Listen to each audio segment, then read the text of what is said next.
이에 군대와 천부장과 유대인의 아랫사람들이 예수를 잡아 결박하여 먼저 안나스에게로 끌고 가니 안나스는 그 해의 대제사장인 가야바의 장인이라.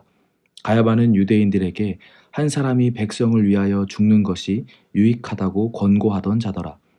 시몬 베드로와 또 다른 제자 한 사람이 예수를 따르니 이 제자는 대제사장과 아는 사람이라. 예수와 함께 대제사장의 집들에 들어가고 베드로는 문 밖에 서 있는지라. 대제사장을 아는 그 다른 제자가 나가서 문 지키는 여자에게 말하여 베드로를 데리고 들어오니 문 지키는 여종이 베드로에게 말하되 너도 이 사람의 제자 중 하나가 아니냐 하니 그가 말하되 나는 아니라 하고 그때가 추운 고로 종과 아랫사람들이 불을 피우고 서서 쬐니 베드로도 함께 서서 쬐더라. 대제사장이 예수에게 그의 제자들과 그의 교훈에 대하여 물으니 예수께서 대답하시되 내가 드러내놓고 세상에 말하였노라.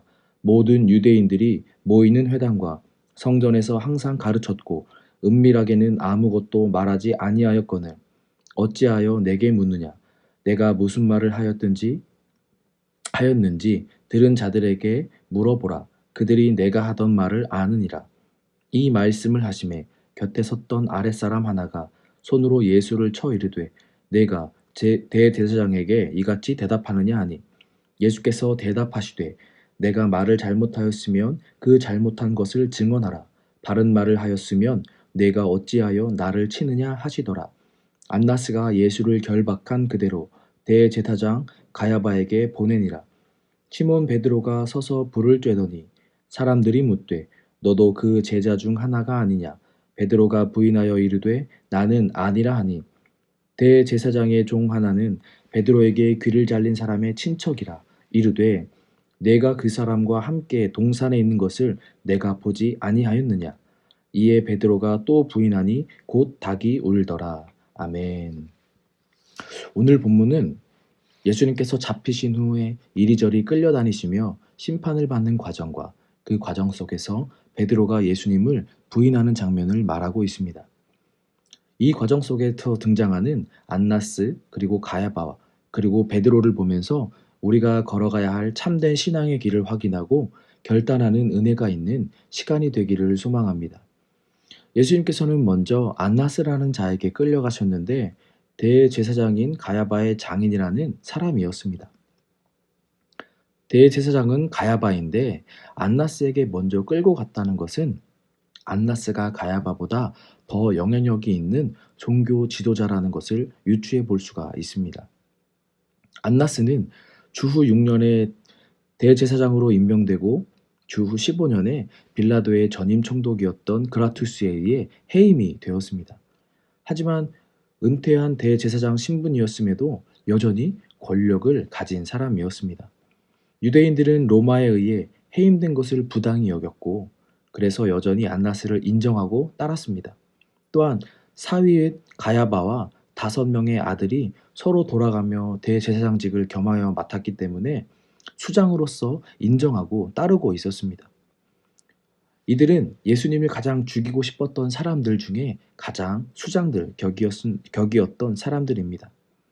이들은 자신들이 이러한 마음을 가야바라는 사람의 말로 표현을 하였는데 14절에 보면 한 사람이 백성을 위하여 죽는 것이 유익하다고 말하였습니다.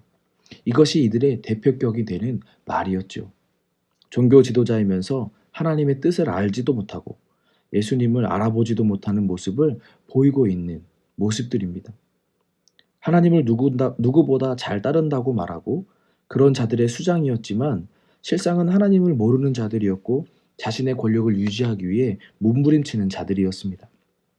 신앙이란 것을 뒤집어 쓴 후 자신의 보여지는 것과 그것으로 얻을 수 있는 명예와 권력 등을 차지하는 종교인에 지나지 않았습니다.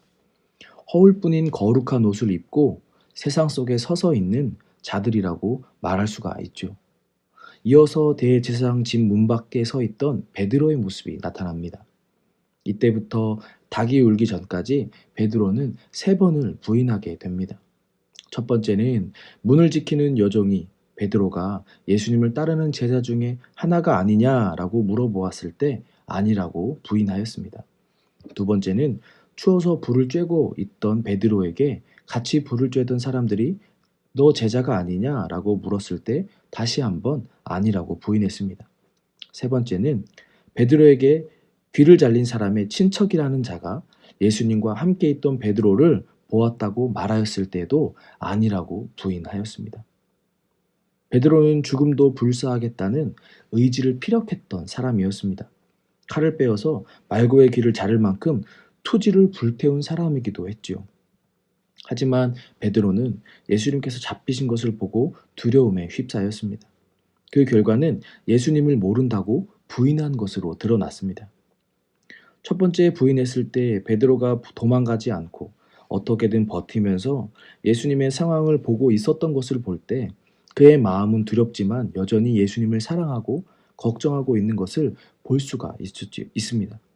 하지만 속 마음일 뿐 드러내지 못하고 겉으로는 부인하고 있는 것이죠. 예수님의 말씀의 성취였지만 한편으로는 아쉬움이 있는 모습인 것은 부정할 수가 없습니다. 이런 모습이 안타깝게 느껴지기도 합니다. 자신도 잡힐까, 두려움에 휩싸여서 죽을까 라는 두려움에 휩싸여서 예수님을 모른다고 부인하지만 속에서는 그럼에도 예수님이 걱정되어서 떠날 수 없는 모습이 안타깝습니다. 이런 모습이 더 안타까운 것은 어쩌면 우리의 모습일지도 모르기에 더 그렇죠. 우리는 안나스, 가야바와는 다른 사람이라고 생각할 수가 있습니다. 하지만 베드로의 모습은 쉽게 부정할 수가 없습니다. 여전히 우리에게도 세상을 향한 두려움이 있기 때문입니다.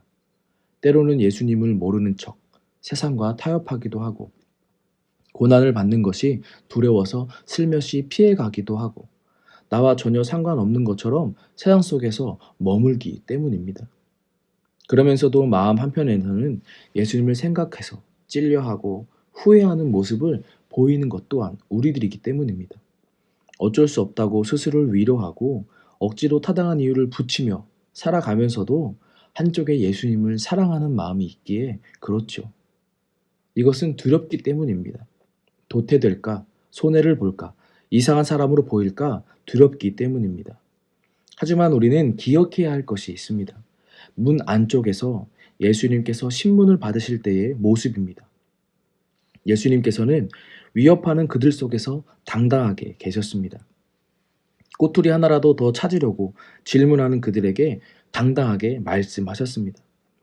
핍박하는 그들에게 예수님 본인께서 하셨던 말들이 옳음을 말씀하셨죠.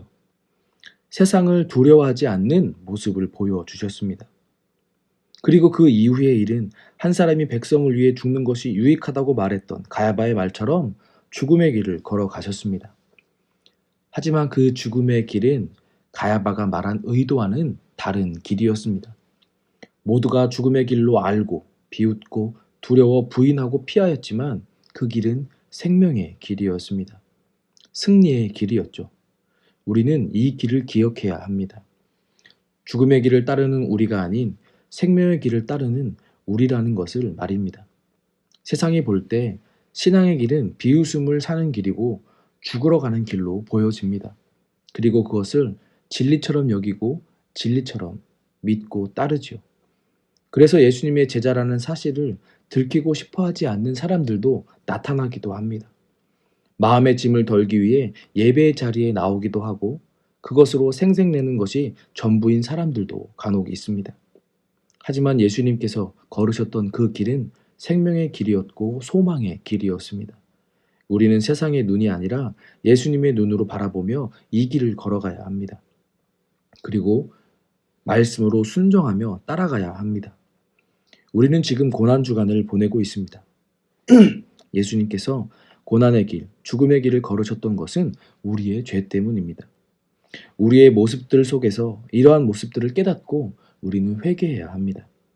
그리고 주어진 신앙의 길을 당당하게 걸어가야 합니다. 우리에게 다가오는 세상의 미움은 사라지지 않습니다.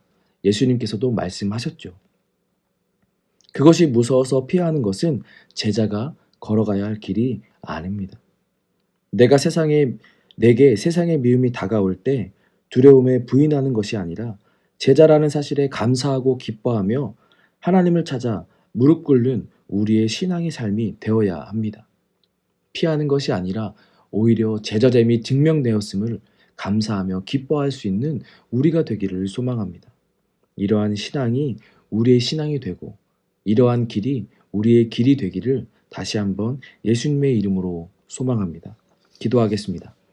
이 시간 기도하실 때 하나님 아버지, 우리를 사랑하시어 예수님을 통하여 십자가의 구속의 은혜를 베풀어 주시니 은혜에 감사합니다. 이 은혜를 잊지 않는 우리들의 삶이 되게 하여 주시고 순간순간 두려움에 굴복하여 제자의 길이 아닌 세상의 길을 선택하였다면 우리를 깨닫게 하시고 무릎 꿇게 하셔서 회개하게 하여 주시옵소서. 또한 감사함으로 당당히 걸어가는 우리의 삶이 되게 하여 주시옵소서. 성령 하나님, 우리를 도우셔서 말씀과 기도로 또한 담대한 믿음으로 오늘 하루를 살아가게 하여 주시옵소서. 함께 기도하시고 개인의 기도로 나아가겠습니다. 함께 기도하겠습니다.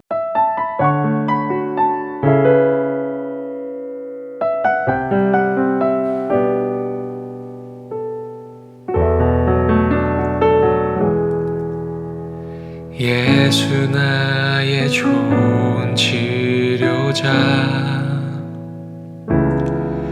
그의 눈이 머무는 곳은 나의 슬픔과 고통, 고개를 들어 그의 눈을 볼 때에 난 알았네.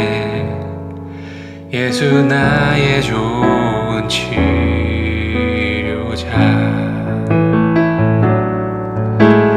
예수 나의 좋은 치료자,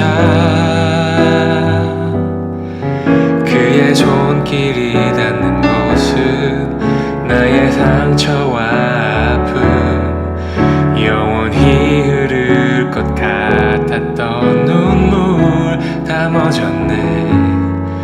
예수 나의 치료자,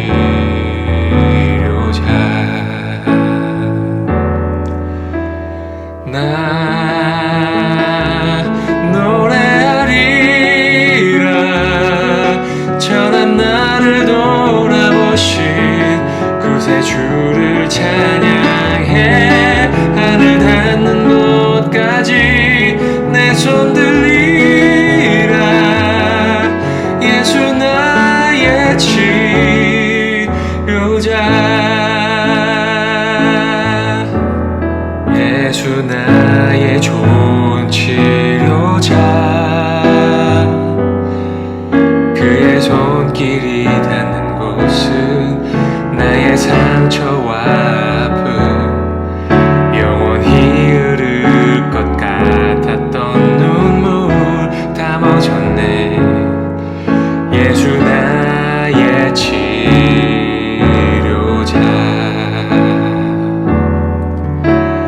나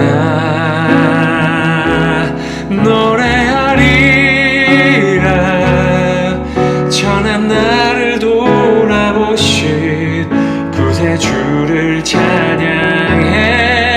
하늘 닿는 곳까지 내 손 들리라. 예수 나의 치료자,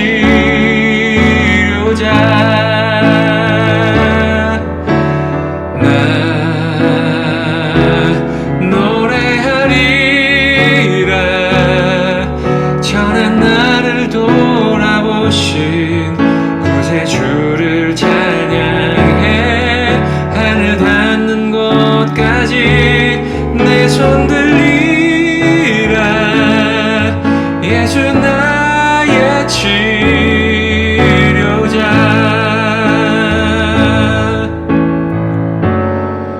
어떤 어려움도 깊은 절망도 수많은 괴로움과 슬픔도 주로 인하여 모두 지워지리라. 예수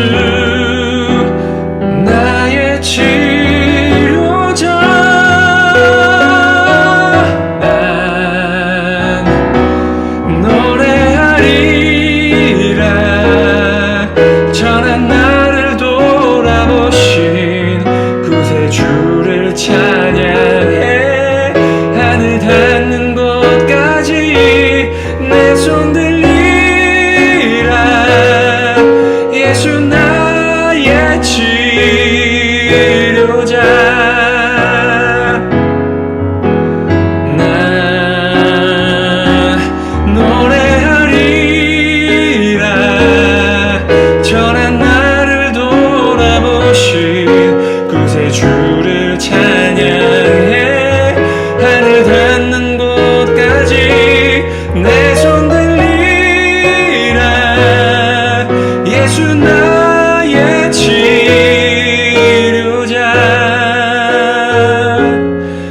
예수 나의 치료자